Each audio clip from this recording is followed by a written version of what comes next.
I invite His Excellency Bassirou Diomaye Diakhar Faye, President of the Republic of Senegal, to address the Assembly.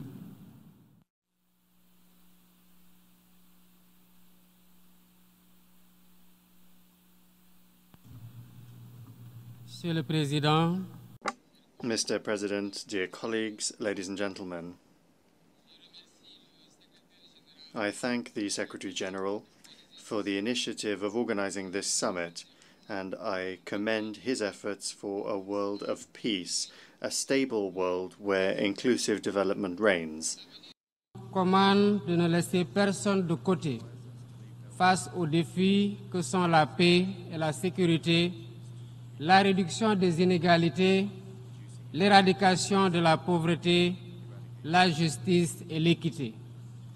Nous ne pouvons réaliser cet avenir que dans la recherche de solutions communes dont le fondement se trouve dans un cadre multilatéral, un cadre qui inspire confiance et adhésion et sert les intérêts de tous. Autrement, il continuera à susciter la méfiance des uns et la défiance des autres et de perdre ainsi la crédibilité et la légitimité attachées à son autorité. À ce propos, j'aimerais partager avec vous 4 observations. Premièrement, il est clair que notre futur ne peut se construire sur le modèle actuel, dominé par les injustices, l'extrême pauvreté qui touche 10% de la population mondiale, les tensions géopolitiques de haute intensité et le réchauffement sans précédent de la planète qui affecte gravement nos pays. Le constat est alarmant et comme le soulignent les rapports du secrétaire général de l'ONU, si les tendances actuelles se maintiennent, 575 millions de personnes vivront encore dans l'extrême pauvreté d'ici 2030, ce qui va entraver davantage tout espoir de développement durable. Et face à cette situation, il est impératif de s'attaquer au cycle infernal de la dette, dont les taux anormalement élevés asphyxient de nombreux pays du Sud.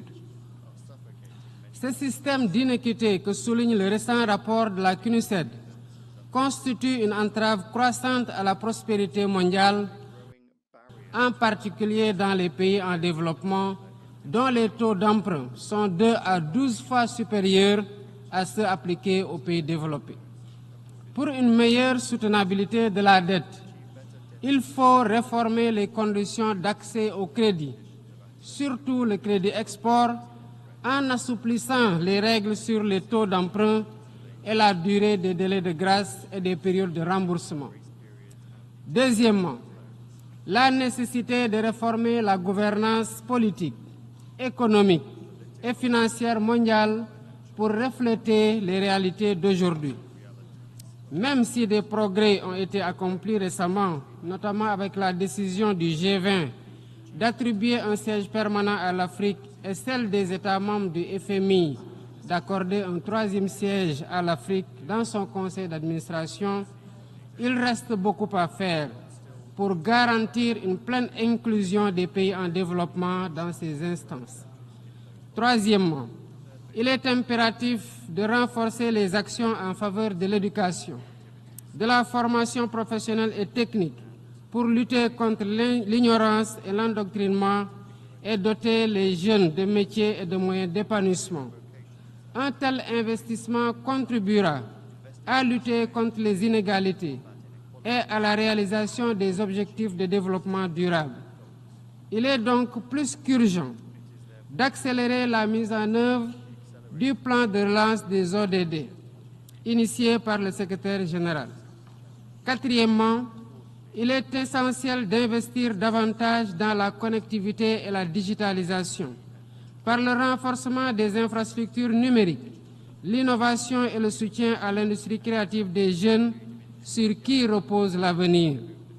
Nous devons offrir aux jeunes les moyens de se former, de réussir et de s'épanouir. Ils doivent être au cœur de nos actions et associés dans la gestion et les prises de décision en tant que vecteurs de paix et acteurs de développement. Je vous remercie de votre aimable attention.